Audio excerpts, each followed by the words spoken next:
Olá, seja muito bem-vindo, seja muito bem-vinda. Nessa lista de videoaulas eu vou te ensinar do zero a linguagem de programação Java. Olá pessoal, bem-vindos, bem-vindas novamente. Eu sou o Wagner, sou desenvolvedor já há muitos anos.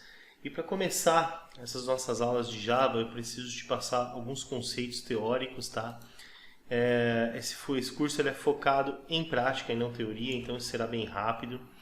Bom, a primeira coisa que nós precisamos fazer para desenvolver qualquer item em Java, principalmente se você é um iniciante, evidentemente é a codificação, tá? Então nós vamos desenvolver os códigos. Esses códigos que nós desenvolvemos, eles têm obrigatoriamente que passar por uma segunda etapa, né? Que seria meio que uma tradução desse código, tá? E para isso, geralmente, nós utilizamos programas, tá? Softwares aí chamadas IDEs, que são ambientes de desenvolvimento, para que ele possa fazer a compilação. Então, nós precisamos de um compilador, né? O que é que faz esse compilador? Esse compilador ele pega o seu código, né? Esse código que você escreveu, e transforma numa linguagem que seja lida pela máquina, pelo computador, tá? Isso será chamado de bytecode, ok? Então nós digitamos um código com aquilo que nós desejamos, né? Com aquilo que nós precisamos para a nossa aplicação. Esse código ele passa por um compilador, né? Ele passa por uma compilação e depois ele é transformado em bytecode. Esse bytecode é o código que será lido pelos sistemas operacionais, né? Eu vou exemplificar aqui com alguns, né? Os mais comuns. Nós temos então a leitura feita pelo Windows, tá? Nós temos a leitura feita pelo Mac ou iOS, ok? Que são da Apple, né? E nós temos também, de forma comum, a leitura feita pelo Linux, tá? Então nós temos aqui esses três itens. Nada impede, tá, que esse bytecode também seja lido por tecnologias como o tão poderoso, né, Android, que também é um dos focos aqui desse nosso curso. Então, em tese, você teria que instalar um software, né, uma IDE no seu computador, para que você pudesse digitar os seus códigos e ter a compilação. Bom, a tecnologia hoje permite que você faça isso mesmo sem a instalação de códigos, tá? Então, se você tiver um software instalado no seu computador, ótimo, mas aqui nesse curso, pelo menos a princípio, nós vamos utilizar esse site aqui, ó, o Browxy.com. Para que serve esse Browxy.com? Ele vai servir justamente para que você possa digitar e compilar os seus códigos em Java. Tudo bem? Você percebe que aqui em cima ele tem uma lista onde está escrito lá o Hello World, né? Você clicando aqui, existem várias linguagens e vários modelos que você pode utilizar. Só para exemplificar, eu vou clicar aqui nesse Java Hello World, né, que é o que já estava. Vou clicar aqui nesse Open Example, que seria o abrir exemplo, né? E você vai perceber que ele já nos mostra aqui, ó, a possibilidade, tá, de digitar a codificação Java e visualizar a saída nesse pequeno console aqui embaixo. Para exemplificar, olha só, eu vou trocar aqui a palavra Hello World por Olá Mundo, né? Simplesmente fiz a tradução. Clicando aqui em cima no botão Run, você vai perceber, né, que ele vai nos dar uma mensagem aqui, né? Ele quer saber se nós realmente desejamos fazer as alterações, né, e executar o projeto. Vamos colocar que sim, tá? E ele traz a resposta aqui nesse pequeno console. Então, pelo menos a princípio nesse curso, né, para que você possa digitar aqui os seus primeiros exemplos, né, as suas primeiras linhas de código, nós não vamos instalar nada no computador. Nós vamos utilizar esse item online. Tudo bem? Bom, deixa eu fazer um adendo nessa aula, tá? Que eu estou utilizando para exemplo aqui o Browxy.com, né? Mas ele não é uma via de mão única, tá? Já aconteceu mais de uma vez eu tentar acessar aqui o Browxy e porventura o site está em manutenção, alguma coisa assim, e não termos aí acesso, tá? Então é possível você abrir uma nova guia, pesquisar no Google, né? Compilador Java Online, desse jeito aqui, né? Ele vai abrir uma série de opções, ó. Tem esse aqui, esse, ó, tô clicando com o botão direito para abrir, tá vendo? Esse aqui, tá? Só para exemplificar. E todos eles vão servir da mesma forma, né? Aqui você pode, ó, utilizar, você repara que ele está com uma classe diferente, ó, tá aqui My Class, né? E tem um probleminha que é o seguinte, olha só, para fora, né? Tá traduzido. Então no Google Chrome você deve clicar aqui nesse ícone, caso o seu esteja, né, com a tradução automática, deixar aqui em inglês, porque a linguagem ela é em inglês, né? Não adianta você tentar aprender lá em português, que não vai ser muito bom, né? Tem esse aqui também, ó, sofreu do mesmo problema, tá? Mesma coisa, ó, cliquei aqui e não vou traduzir. Isso aqui é só caso o seu navegador, como o meu, esteja traduzindo automaticamente, tá? Eu tenho essa configuração aqui, então eu tenho que tirar manualmente. Desses compiladores todos, o que eu mais gosto, tá? O que eu mais utilizo, inclusive em algumas aulas aí no futuro você vai me ver usando, é esse daqui, tá? Que é o onlinejava.com, bem legal a tela dele, né? Essa tela preta aqui remete bem à programação mesmo, tá? Você repara que ele começa aqui com uma classe diferente daquela que nós estamos vendo no Browse, mas vai funcionar do mesmo jeito, né? Então, marcando aqui, tá? Vamos colocar lá a nossa frase Olá Mundo, né? Que é clássica aí para quem está começando a programar. Vamos clicar aqui embaixo em Run.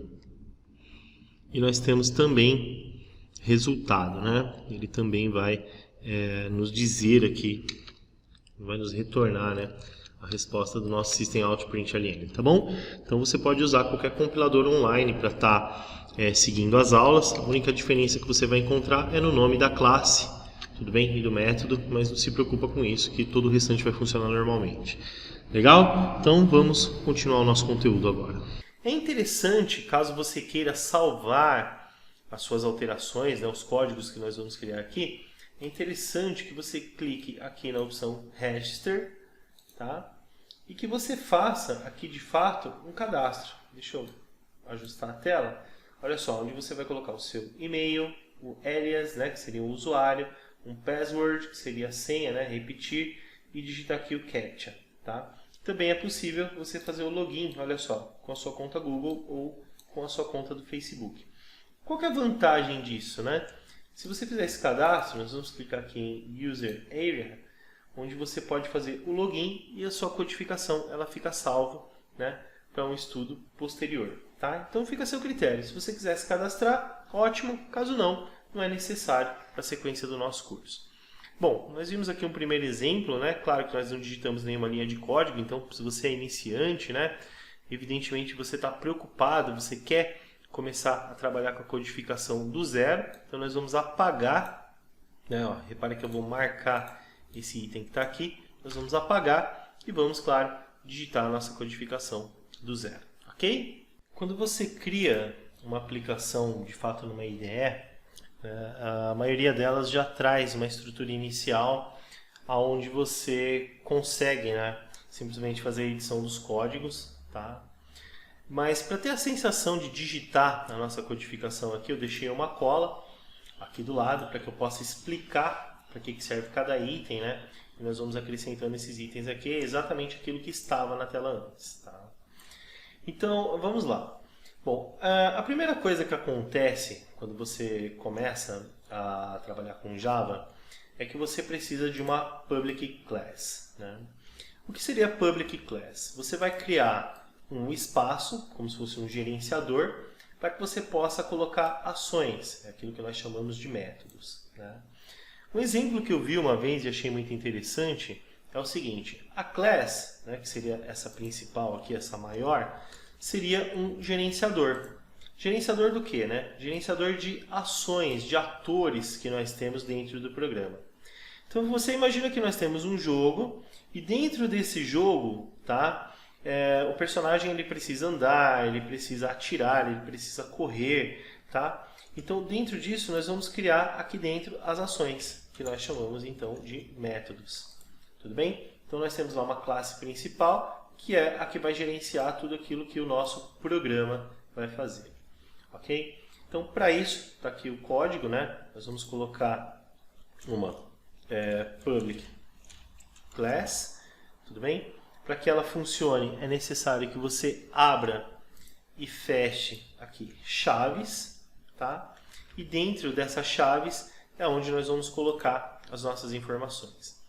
Essa public class, ela tem que ter um nome, tá? Vinculado aí ao projeto principal, que nós não criamos aqui, nós vamos criar no decorrer do curso, tá? Um pouco mais para frente, quando você for de fato utilizar uma IDE no seu computador. Lembrando que agora a ideia é simplesmente mostrar os primeiros passos, né? Como digitar os primeiros códigos e principalmente entender para que ele serve, né?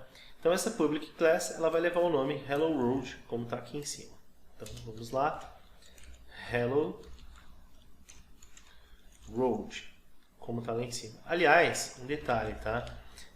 Você deve acompanhar as letras maiúsculas aqui também, do mesmo jeito que está digitado, ok? Legal. Bom, dentro dessa classe pública, o que nós vamos fazer, você percebe que ele já percebeu que é uma palavra reservada, olha só, né? Um comando reservado, porque ele já trocou ali de cor, né? Isso é uma vantagem bem grande, porque você percebe se digitou certo, né? Se digitou errado, é bem interessante. Bom, dentro desse item, voltando aqui para a nossa cola, nós vamos ter o nosso método principal, public static void main, né? Que é justamente aquilo que diz que o nosso método é o principal, que é o principal item, né? A principal coisa que precisa ser executada assim que o programa é iniciado. Então, nós vamos colocar aqui, ó, public static. Existem variações disso, né? Mas nós vamos analisar no decorrer do curso. Void main, tá? E dentro disso daqui, nós também precisamos fazer, olha só, algumas configurações, como abrir e fechar chaves, tá? E se você notar bem, dentro do item que nós estamos criando aqui, existem algumas configurações iniciais. String args, né? Sobre string, nós vamos falar já na próxima aula especificamente do que se trata, mas aqui ela seria uma configuração para receber, né, escrita sem parâmetros, que seriam essas chaves aqui. Então você pode colocar novos parâmetros lá dentro depois. Bom, essa configuração é o seguinte, ó, se você perceber, nós vamos colocar aqui no meio, aqui no meio que eu digo, é logo após nosso método principal, uma saída de texto. Então veja bem, ó, system, saída, println. Então seria sistema, saída e impressão na linha, né? Esse println seria impressão na linha. E aqui é a frase que nós desejamos. Então, para que isso funcione, é necessário que você tenha essa configuração aqui em cima do string args. Então, nós vamos clicar lá, tá? Lembrando que no decorrer das aulas, você vai aprender realmente a fazer isso, tá? Sem problema nenhum. Essa é uma primeira aula, então eu quero apenas que você tenha a sensação, né, de estar digitando aqui os códigos e estou explicando também para que eles servem, tá? Então, string, ok? Nós vamos aqui, depois de string, nós vamos abrir e fechar os colchetes, tá? E nós vamos colocar aqui a palavra args para poder dizer, né, qual que é a nossa configuração. Legal. Bom, o que nós desejamos agora, então, é imprimir uma informação na tela. Então, aí nós vamos utilizar também palavras reservadas, né, comandos reservados. Olha só, com letras maiúsculas, né, com S maiúsculo, nós vamos digitar system, né, ponto saída, que seria o out, ponto println. E aqui dentro, né, nós vamos fazer o seguinte, nós vamos abrir e fechar parênteses e terminar com ponto e vírgula. O ponto e vírgula, né, é até uma piada entre programadores que quando você esquece um ponto e vírgula, realmente é possível o seu sistema todo falhar, tá? O ponto e vírgula ele indica que aquele comando terminou, né? Que ele vai esperar um novo comando. Então, realmente, se você não coloca o ponto e vírgula, é um problema. Mas, com certeza, você vai ter, né, bastante noção disso no decorrer das aulas. Bom, para colocar a frase que eu preciso, nós vamos abrir e fechar aspas aqui dentro e vamos colocar, né, primeira aula de Java. Ok? Legal. Bom, ainda não funciona, tá? Mas só para gerar um erro aqui, nós vamos clicar em Run. E você vai perceber que ele nos dá aquela mensagem, né, de alteração do projeto. Vou clicar em Sim. Né? E você vai perceber que ele não conseguiu encontrar, olha só, ele não está encontrando, ó, not finds, né, o carregamento da classe principal, o domain hello world. Bom, se você perceber aqui na nossa cola, existe um pacote, tá, que você precisa trazer para o seu programa. No caso aqui é o pacote domain, nós vamos utilizar outros pacotes também, para captura de teclado, por exemplo. E esses pacotes são recursos que você acrescenta ao seu programa. Eu não vou especificar isso agora, porque no decorrer das aulas nós vamos trabalhar com isso, tá? Mas o pacote seriam recursos que você acrescenta. Então, aqui está fácil, tá? Então, nós vamos colocar aqui, antes de tudo, ó, o package. Repara que eu vou pegar exatamente esse item aqui. Eu posso até copiar, ó, Ctrl C, Ctrl V. Então, eu estou trazendo aqui para o nosso programa esses recursos domain, né? Então, cliquei aqui em Run, agora nós temos o código completo, tá? E ele vai exibir aqui a nossa frase, primeira aula de Java, ok? Bom, se você é um iniciante, um estudante nessa área, né, acompanhe essa lista de videoaulas até o fim. Essa aqui é a primeira aula de uma série, tá certo? A minha intenção aqui é te mostrar realmente como se tornar um desenvolvedor, uma desenvolvedora com projetos reais. Então se inscreve nesse canal, deixa o seu like nesse vídeo, né? Se você gostou, se ele foi útil para você de alguma forma. E espero te ver também nas próximas aulas. Se esse curso já estiver completo, o card está aqui para você acessar a nossa lista completa. Um grande abraço, te vejo na próxima aula e até lá.